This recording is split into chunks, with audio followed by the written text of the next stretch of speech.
What's happening?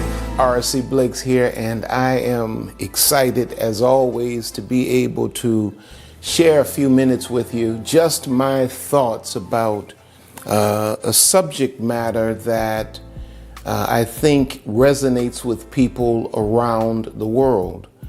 Everybody wants to know about soulmates. Everybody wants to know, am I with my soulmate? When will my soulmate show up? And I have some thoughts on the subject. I want to just share with you tonight. I want to talk about, attracting your soulmate. Attracting your soulmate. Because your soulmate is not a person that you will have to run down and tackle. Your soulmate is not a person that is trying to elude you, but your soulmate is a person that is of such importance in your life and is of such high quality that you will have to attract them. Your soulmate is not out here advertising. Your soulmate is not a person that's trying to impress you necessarily. Your soulmate is authentic and genuine. Now, when you start talking about just the whole term soul, you have to understand what you're talking about to get somewhat of a working definition of what a soulmate might look like. You have to get some understanding of what the term soul actually means. And in the Greek, it's the term psyche, which speaks of the mind, the will, and the emotions of a person. So when you start talking about a soulmate, you're talking about a person, a man or a woman, that is of the same mind. You guys are on the same frequency. Your conversations are amazing because you never, you rarely, should I say, meet a person that really has the same kind of thoughts as you.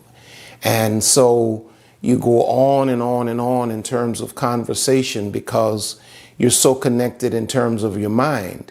This person literally makes love to your mind. You are as attracted to this individual because of their mentality. In fact, you're more attracted to them because of their mentality than you were to all of the other people because of their physicality. The will, you speaks of, you make certain choices, you make certain decisions, you decide to go in certain directions, and you discover that this person has the same kind of not only mind, but also has the same kind of initiative, has the same kind of will, wants to do the same kinds of things. You all are, in fact about it, even if they are not necessarily prone to go in a specific direction as you, they're so excited about your journey that they set their will in agreement with yours to support you. And then emotion, the mind, the will, the soul speaks of the mind, the will, and the emotion. This person gets you. This person gets you. This is not a person that's great for you financially, but does not understand you emotionally and ends up breaking your heart every week because they just don't get you. It's not, some people break your heart and they don't do it intentionally. They just don't get you. But your soulmate is a person that will connect with you in terms of your emotion, your mind, your will, and your emotion. And there will be an emotional connection. I think that the greatest example of soulmates we might find would be Adam and Eve. Yes, if you go to the book of Genesis in the Bible, the first couple that God brought together was Adam and Eve. And I think they model a soulmate relationship perfectly for a few reasons. Letter A, under this thought in my introduction, when Adam meets Eve, Eve was stark naked. And Adam, there's no indication that Adam even paid attention to her body. He started addressing her mind. He said to her, you know, you were taken out of me, and because of this, you're bone of my bone, flesh of my flesh.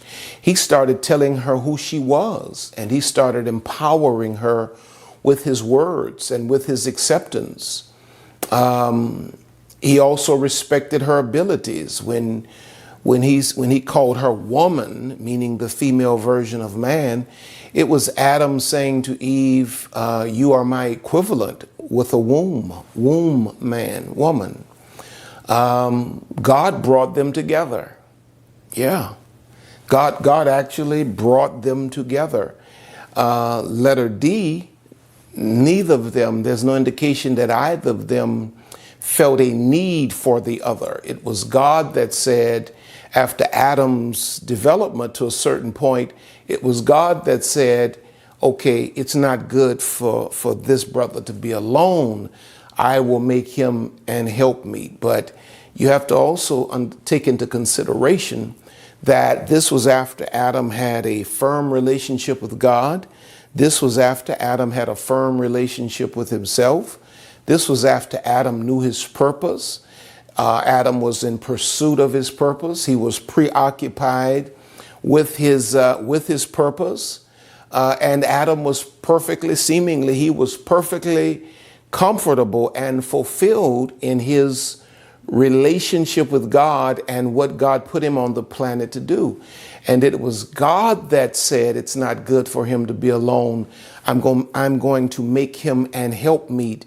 But Eve was not created out of Adam's desperation, or they were not brought together because Eve was desperate to be married. You see, it was God that said, now is the time.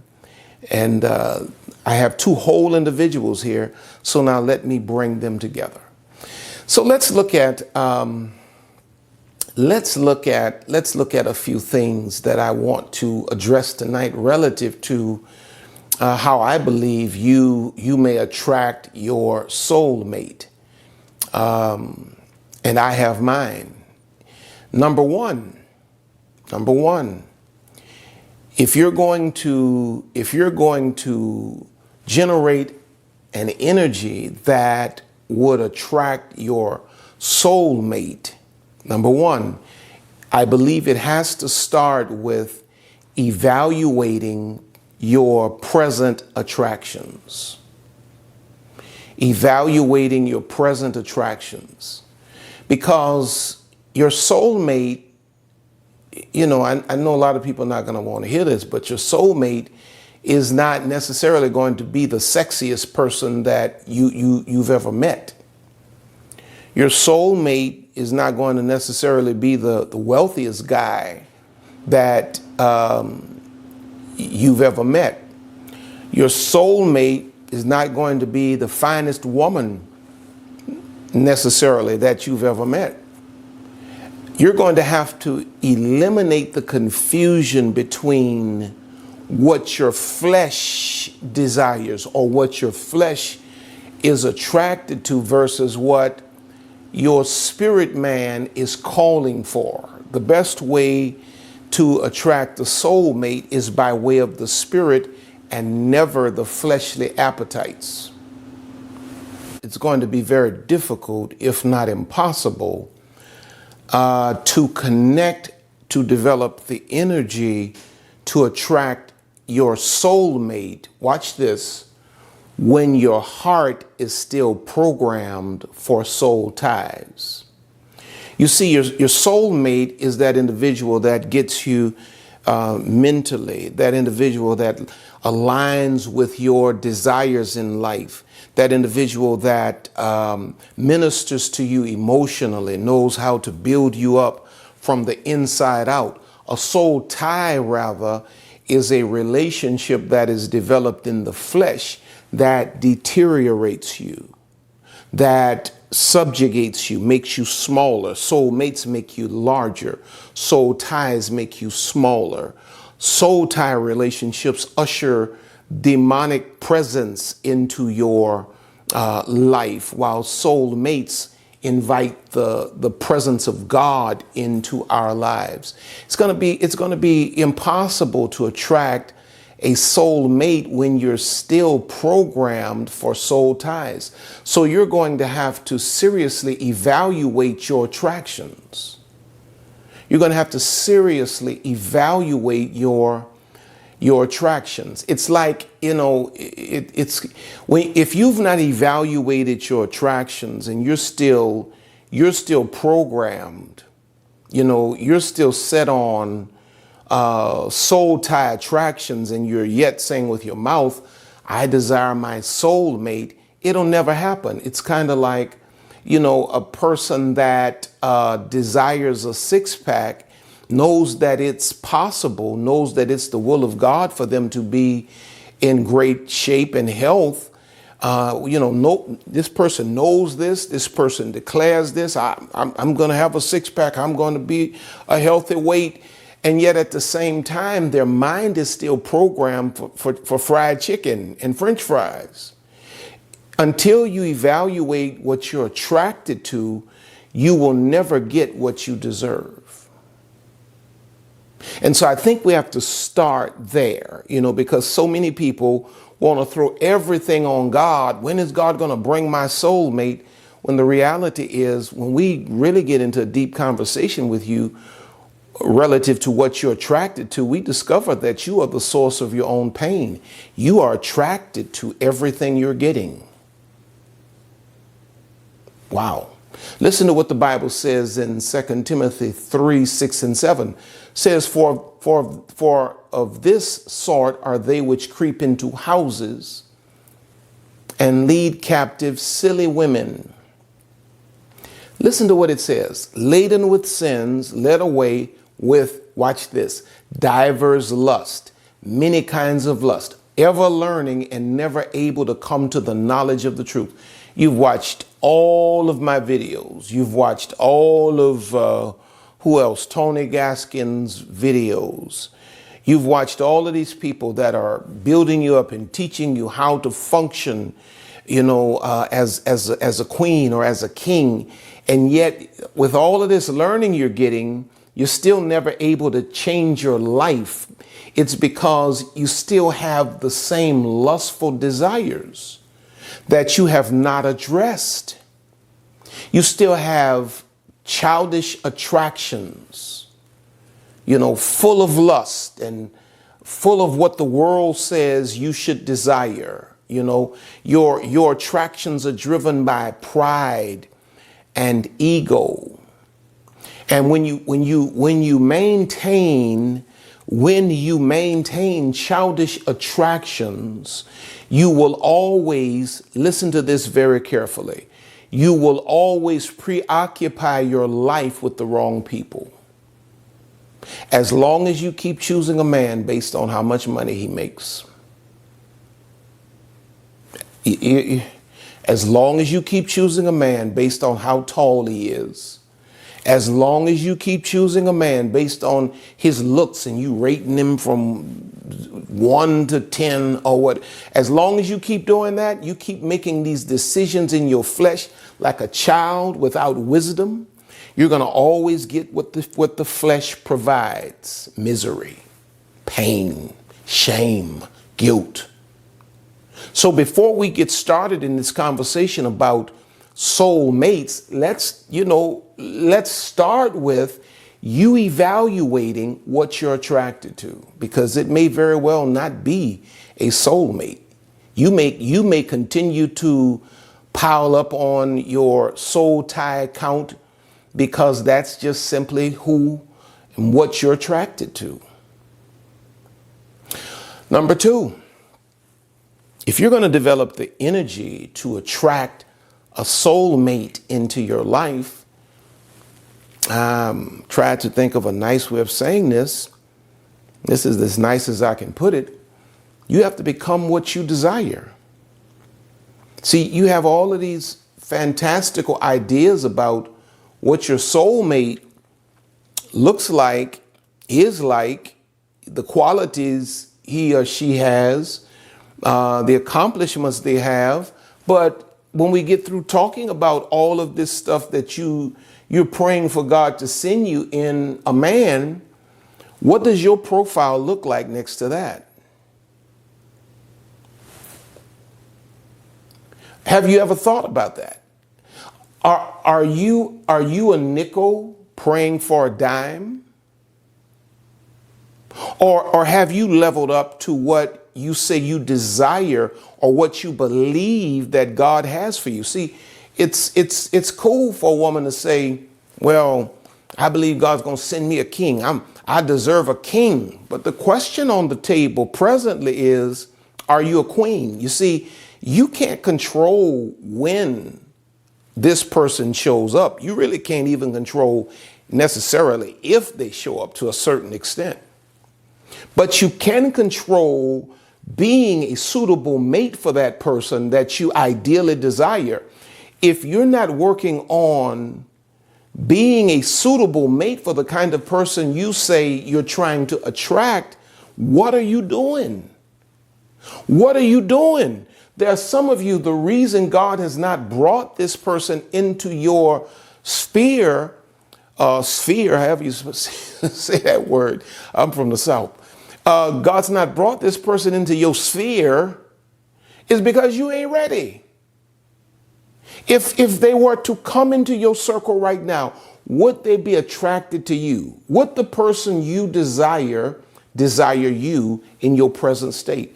Because many of you have been so preoccupied and consumed with, worrying about a mate, you've not worked on yourself.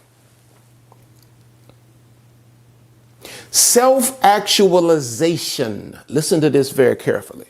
Self-actualization is the key to attracting what you deserve. There are many of you who can't attract what you deserve because you're not projecting it.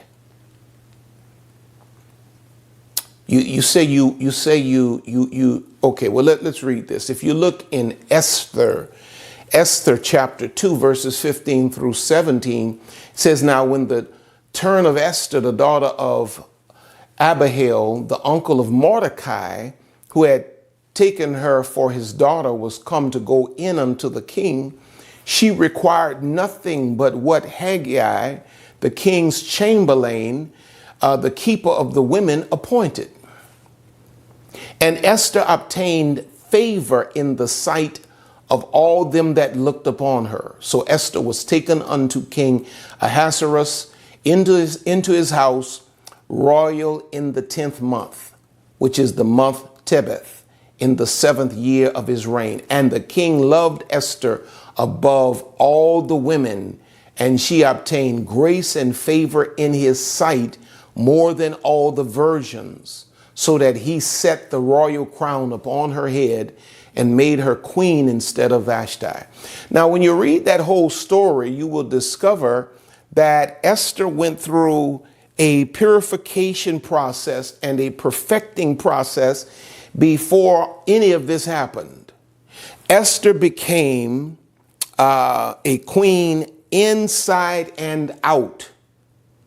So she had done her personal work that when the king looked upon her, she obtained favor in his eyes because she was everything that she desired to attract. She became the female equivalent to his lordship.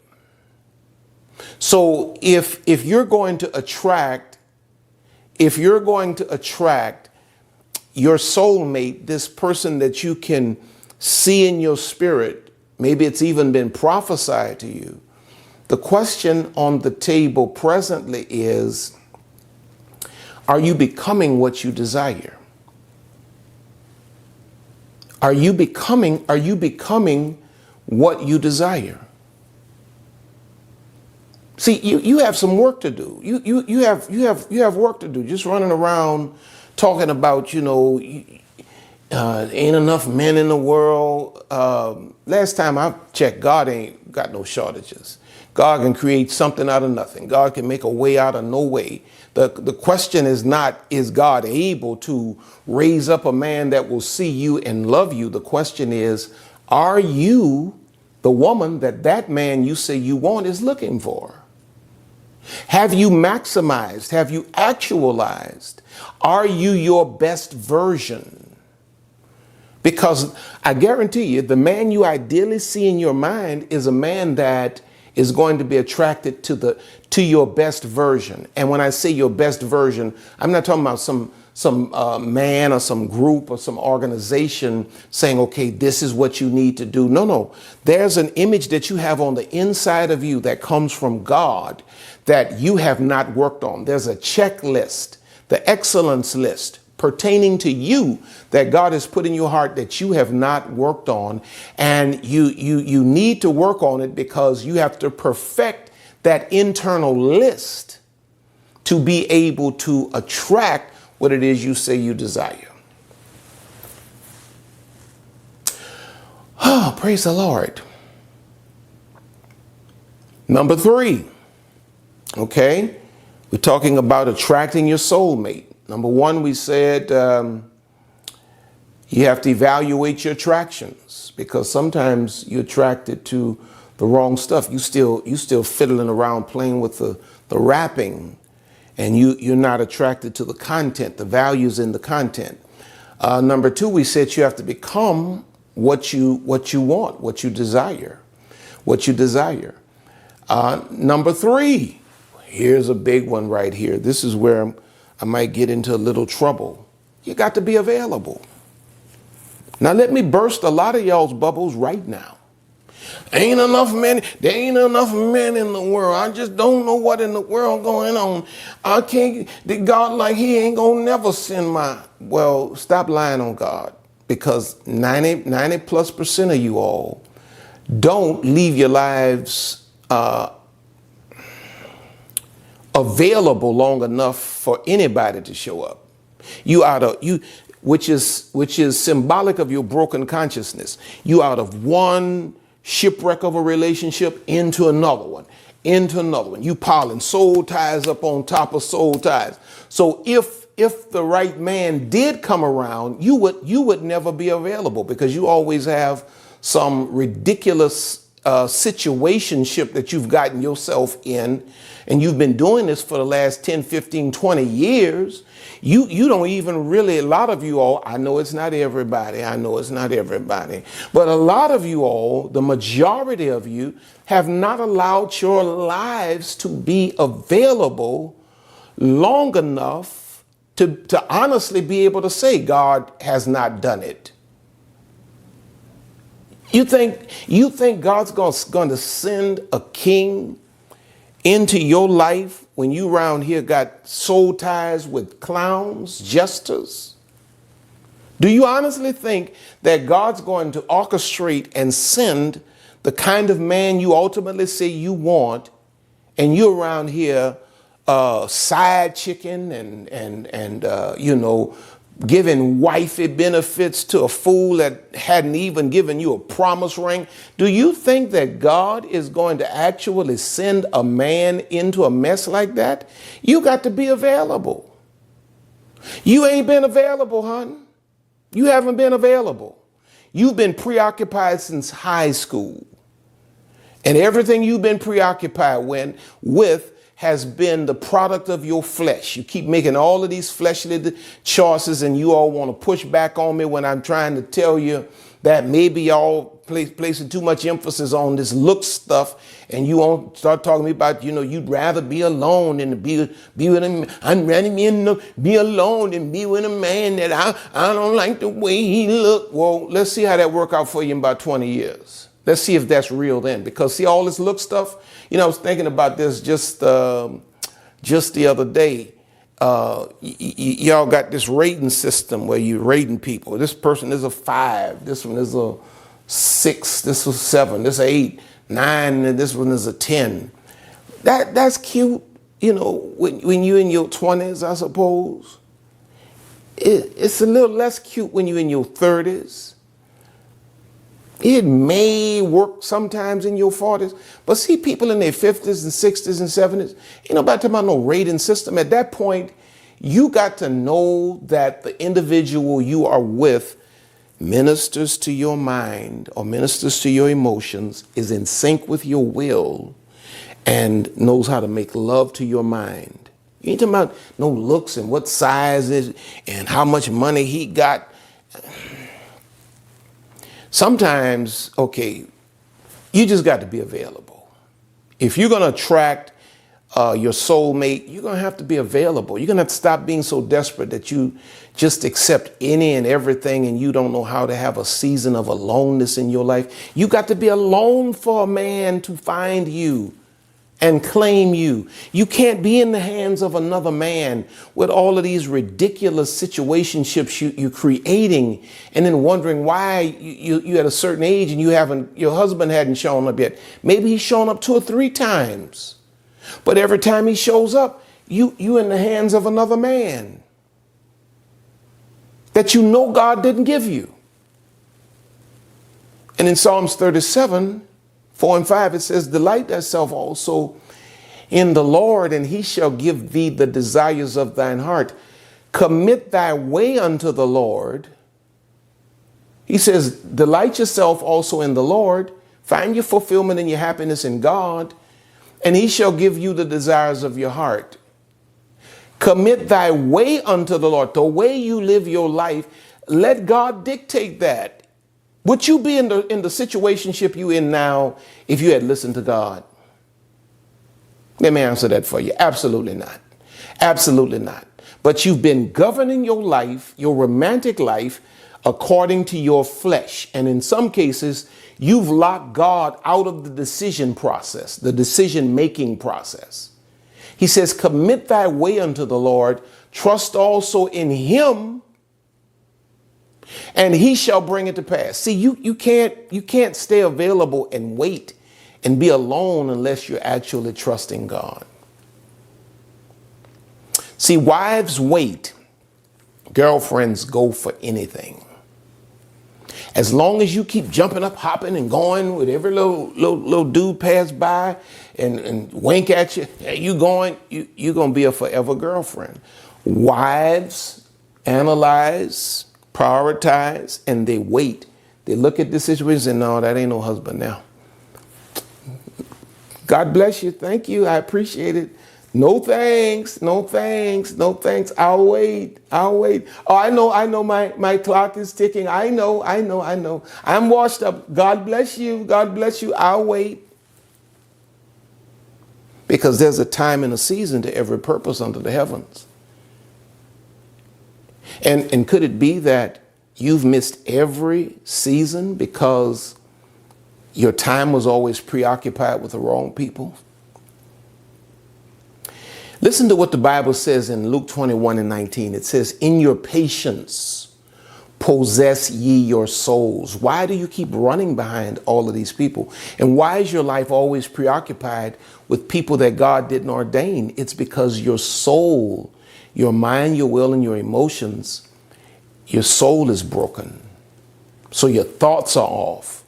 Your will is subjugated by clowns and crowns, and your emotions are fragile.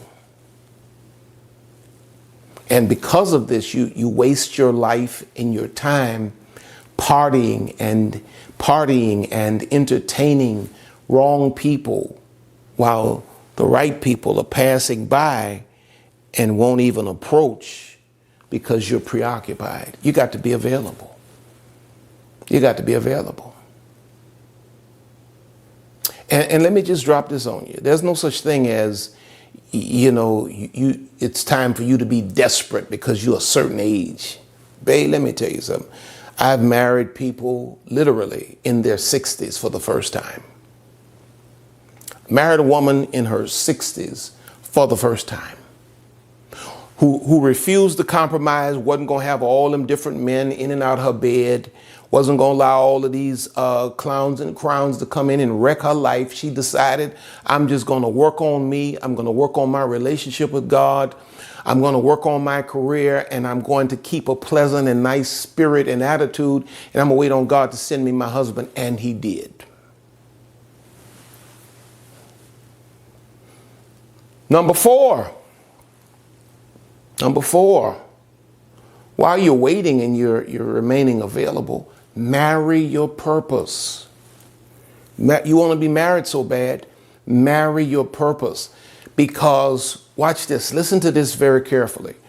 Purpose is the foundation of soulmate relationships. You don't need a soulmate without purpose. In fact, about it, a soulmate relationship is the merging of purpose. It's where he has a purpose and you have a purpose, and those purposes match, and you bring the two purposes together, and voila, it becomes a pair.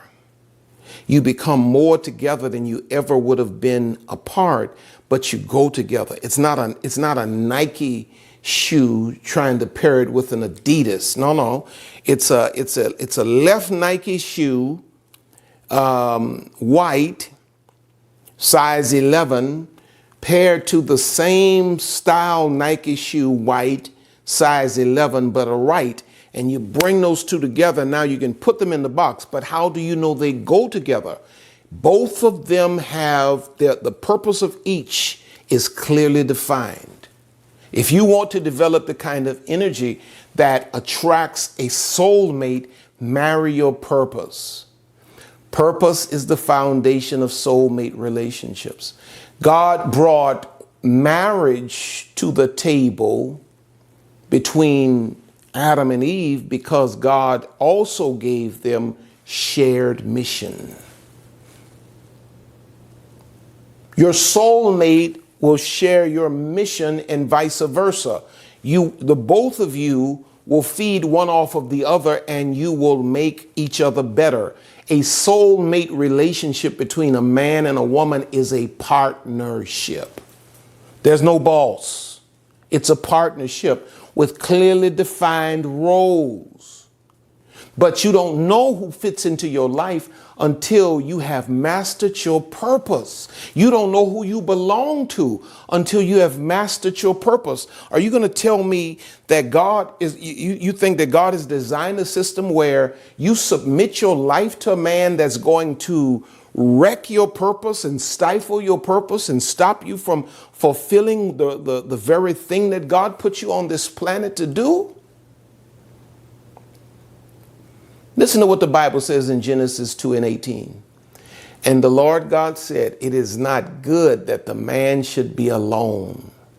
I will make him an helpmeet.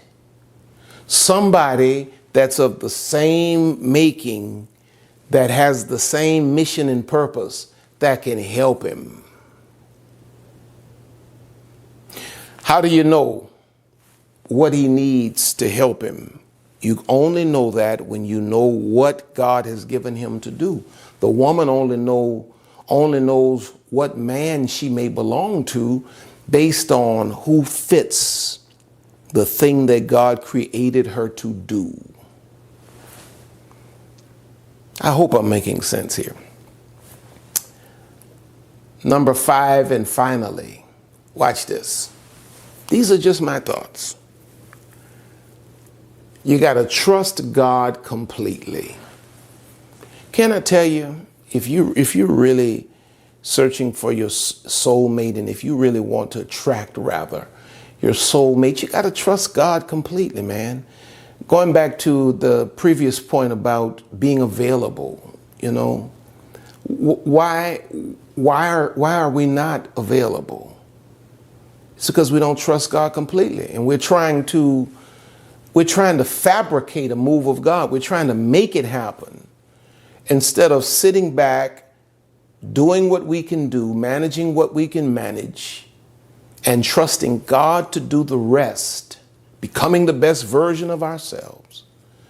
And then trusting God to bring someone into our lives who recognizes and sees us.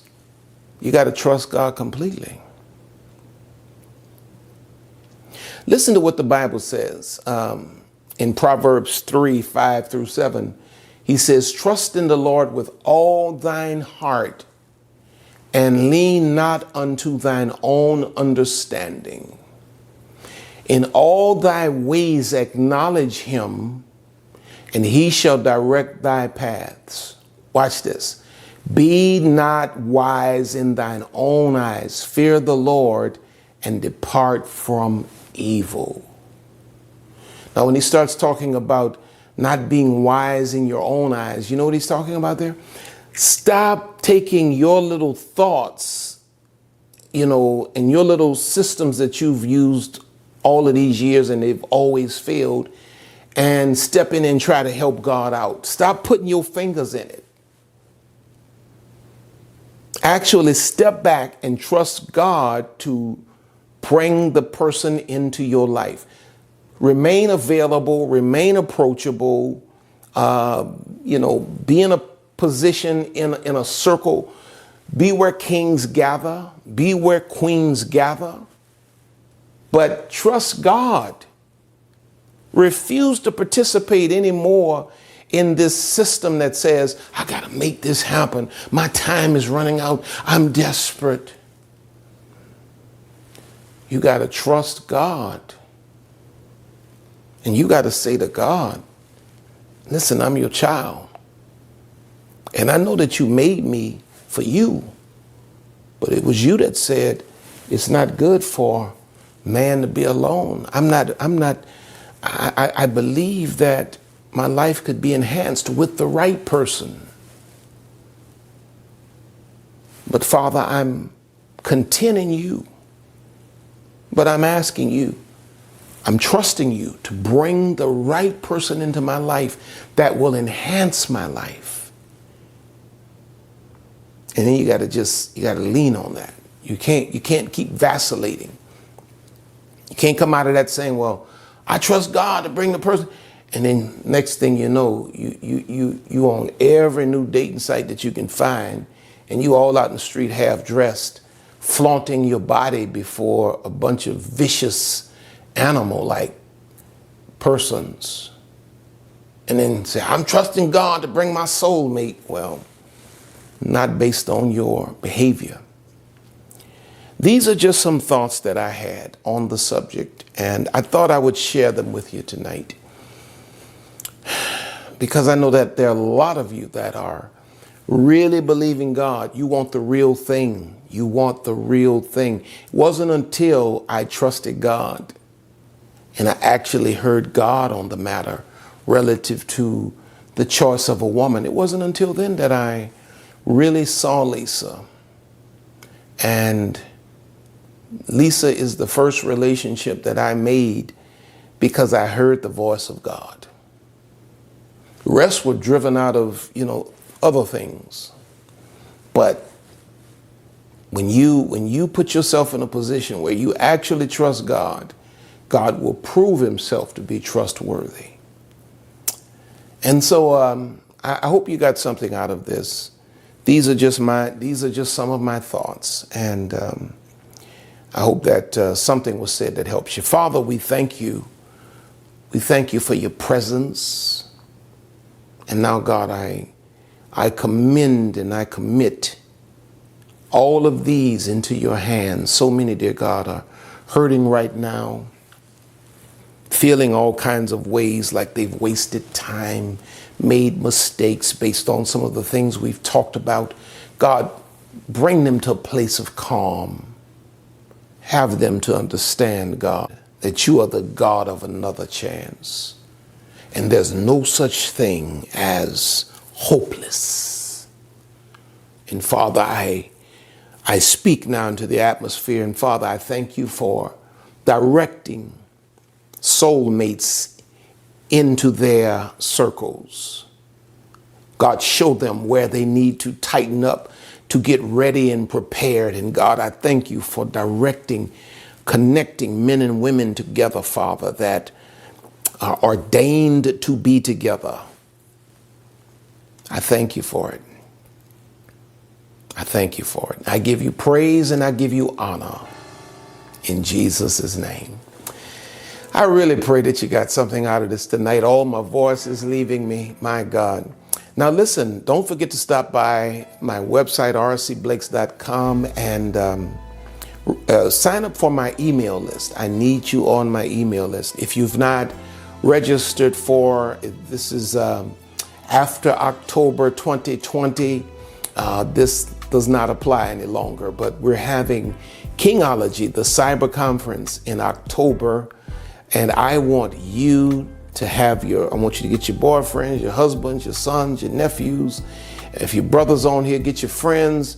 I need you to pile up on the cyber site, and I'm going to pour into the brothers.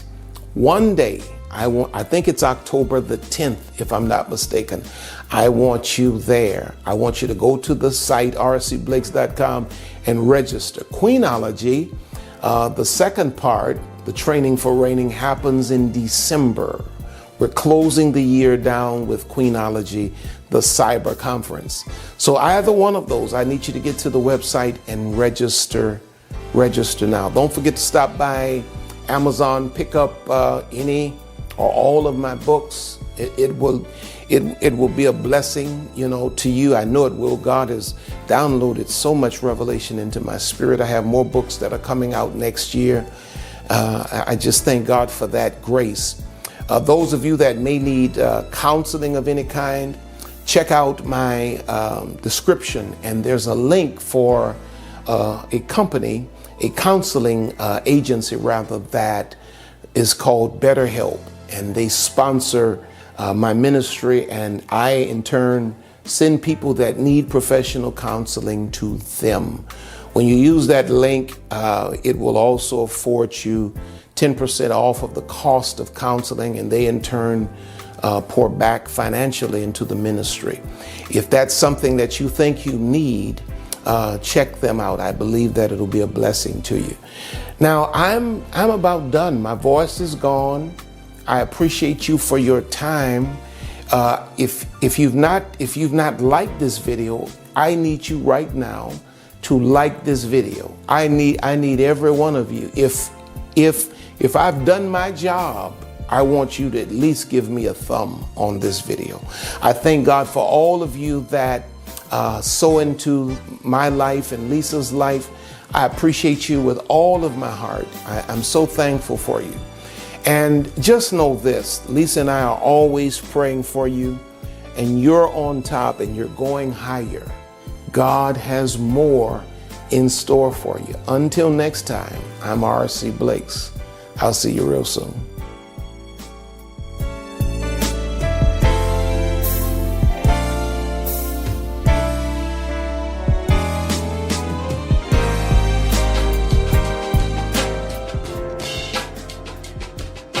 They didn't believe me. They did not believe me when I told them I was coming with something for the brothers. Everybody said, oh no, he's too committed to Queenology. He's too committed to the women. He's not going to deal with the men. Well, how can I raise up a tremendous generation of queens and not have an interest in empowering their kings? That would be unfair to the queens. So Queenology now has the companion of Kingology. I've written the book, Kingology, even have the study guide to go along with it. But guess what? Guess what's getting ready to happen? We are getting ready to have Kingology, the cyber conference. I'm not trying to do 2 days like I would with the women, because you know how we brothers are. We have a short attention span.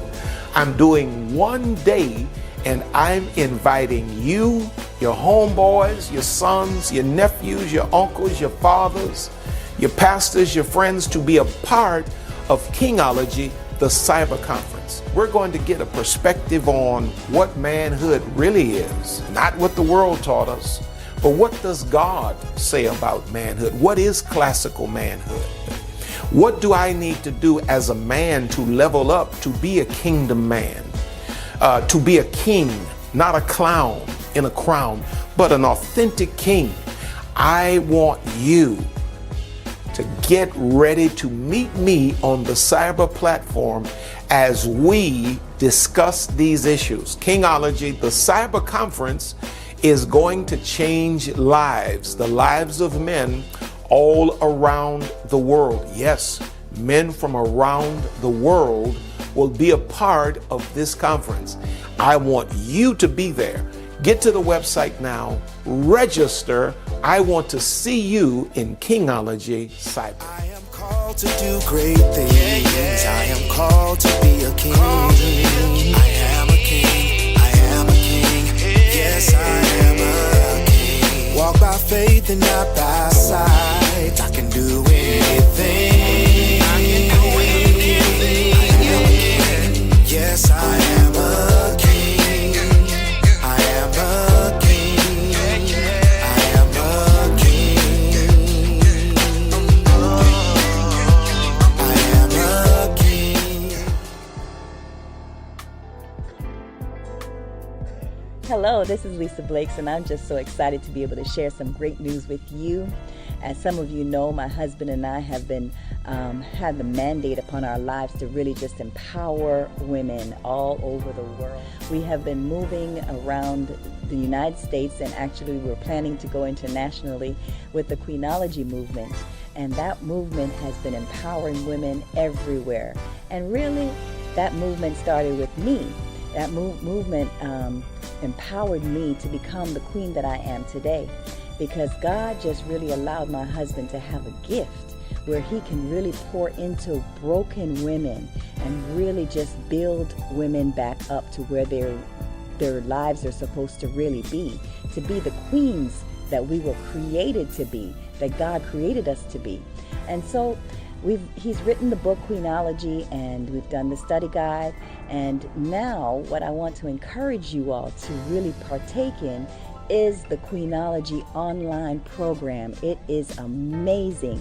Women are being blessed. Women are being transformed all over the world as a result of taking part in this online program. I'm telling you, it's an opportunity to really take the book and to take the lessons and to really make it come alive. You have a tangible process in which to use to be able to bring everything that he is teaching to life. You can participate. He even has a Queenology online study guide where you can download the PDF.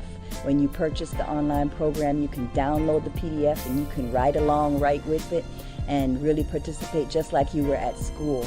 And I don't know about you, but some people just learn better that way. So listen, I want to encourage you right now.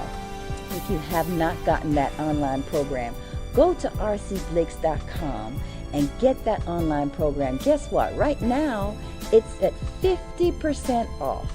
How amazing is that? 50% off just for you. So hurry and get to the computer, get to your device, get to rcblakes.com and purchase that online program. You may even know somebody that is dealing with some insecurities as a woman, allowing things to happen to her that should not be happening to her, who does not recognize the queen that God has created her to be. You know what? This would make a perfect gift for that woman. Sometimes we can talk to people as friends and we can pray for them, but sometimes it just takes another voice that really can reach deep into that person to make the change. And I believe that my husband is that person. I believe that this online program will bless their lives. So why don't you get it for somebody as a gift to cheer them up even in this season? I want to encourage you one more time. Just get it. 50% off, rcblakes.com. I know it will bless your life.